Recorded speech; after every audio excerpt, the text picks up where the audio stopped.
Bapak, Ibu, dan saudara-saudari yang terkasih, marilah kita mempersiapkan hati dan pikiran kita untuk mendengarkan sabda Tuhan pada hari ini.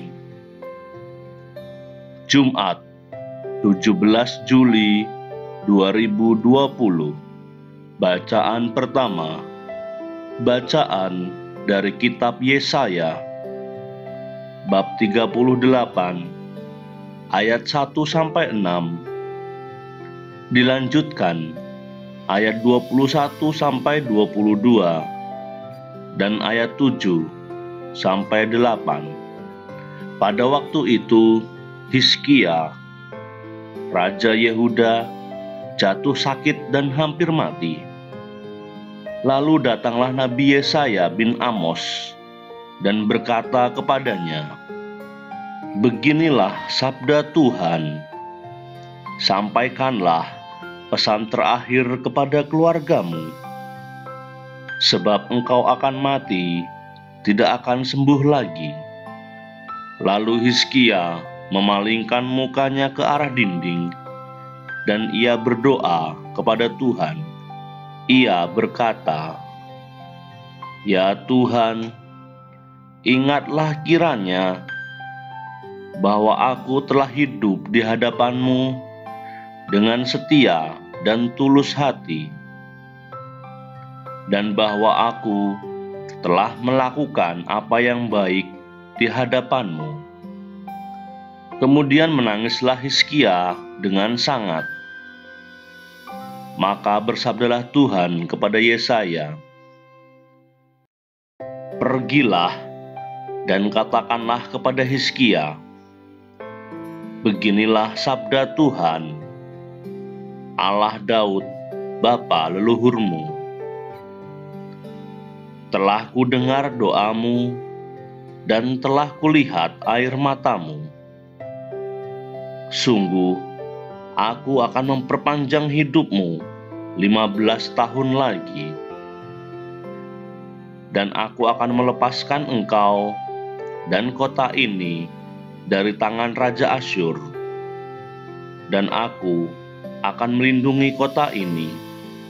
Kemudian berkatalah Yesaya, "Hendaklah diambil sebuah kue dari buah ara dan ditaruh pada bara itu, maka raja akan sembuh." Sebelum itu Hizkia telah berkata, "Apakah yang akan menjadi tanda bahwa aku akan pergi ke rumah Tuhan?" Jawab Yesaya, "Inilah yang akan menjadi tanda bagimu dari Tuhan, bahwa Tuhan akan melakukan apa yang telah dijanjikannya. Sungguh, bayang-bayang pada penunjuk matahari buatan Ahaz akan kubuat mundur ke belakang 10 tapak dari yang telah dijalaninya. Maka pada penunjuk matahari itu mundurlah matahari 10 tapak ke belakang dari jarak yang telah dijalaninya." Demikianlah sabda Tuhan. Syukur kepada Allah. Tuhan beserta kita, sekarang dan selama-lamanya. Inilah Injil Yesus Kristus menurut Matius. Dimuliakanlah Tuhan. Injil Matius bab 12 ayat 1-8. Pada suatu hari Sabat, Yesus dan murid-muridnya berjalan di ladang gandum. Karena lapar, murid-muridnya memetik bulir gandum dan memakannya. Melihat itu, berkatalah orang-orang Farisi kepada Yesus, "Lihatlah, murid-muridmu berbuat sesuatu yang tidak diperbolehkan pada hari Sabat." Tetapi Yesus menjawab, "Tidakkah kalian baca apa yang dilakukan Daud ketika ia dan para pengikutnya lapar? Ia masuk ke dalam bait Allah, dan mereka semua makan roti sajian yang tidak boleh dimakan kecuali oleh imam-imam.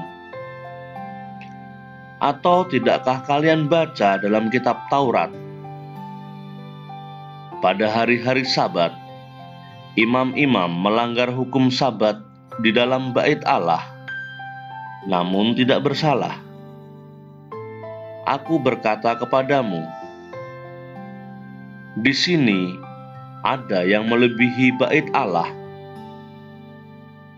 Seandainya kalian memahami maksud sabda ini, yang kukehendaki ialah belas kasihan dan bukan persembahan. Tentu kalian tidak akan menghukum orang yang tidak bersalah. Sebab Anak Manusia adalah Tuhan atas hari Sabat. Demikianlah Injil Tuhan. Terpujilah Kristus. Bapak, Ibu, dan saudara-saudari yang terkasih,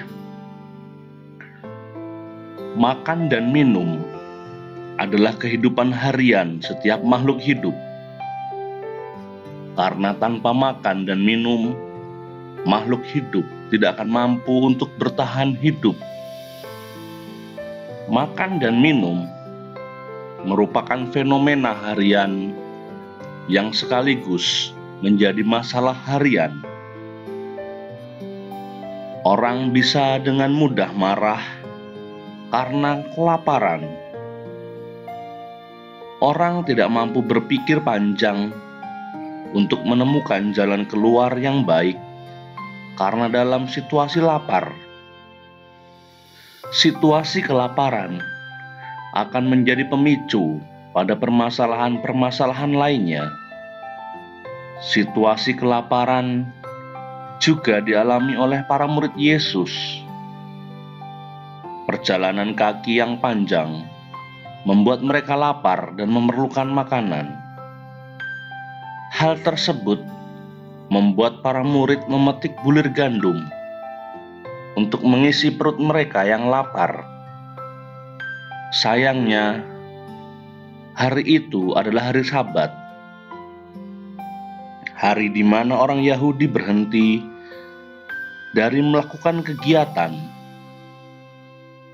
Orang yang lapar tahu tentang hukum Sabat, tahu bahwa hari itu hari Sabat, tahu apa yang boleh dan apa yang tidak boleh. Namun, perut yang lapar tidak mengenal hari Sabat atau hari yang bukan Sabat. Yang diketahui perut adalah ketika terisi berarti kenyang, ketika kosong berarti lapar.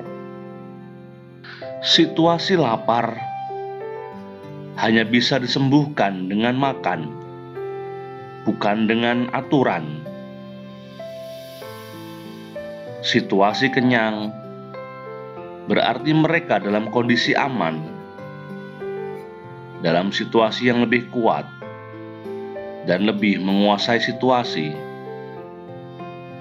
Situasi seperti itulah yang banyak dimanfaatkan untuk menghukum orang lain dengan dasar peraturan. Atas nama hukum, orang yang tidak berdaya bisa secara sah dikucilkan dan dipenjara. Hal demikianlah kiranya yang hendak diajarkan oleh Yesus dalam Injil hari ini.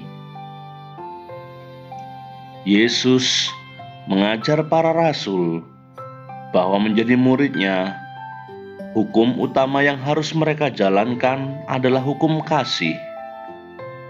Persembahan yang berarti dalam konotasi makan dan minum sebagai bentuk kewajiban keagamaan memang merupakan hal yang penting. Namun, ada hal yang jauh lebih penting daripada persembahan, yakni soal kasih. Melihat situasi yang ada saat ini, Kelaparan besar manusia adalah lapar akan kasih. Meskipun kasih itu bersumber dari Allah sendiri, namun jika kita tidak datang dan meminta kekuatan dari Allah sendiri, lalu menimba kasih itu, maka hidup kita akan terus-menerus lapar dan tidak pernah puas. Kelaparan akan kasih Allah menjadi sebab utama mengapa manusia semakin sulit untuk saling mengasihi. Ya Tuhan, kami bersyukur atas rahmat kasih yang senantiasa Engkau berikan kepada kami. Semoga rahmat itu menjadikan hidup kami semakin bergairah dan bersukacita. Serta ajarilah kami untuk selalu membagikan sukacita itu kepada sesama kami. Amin.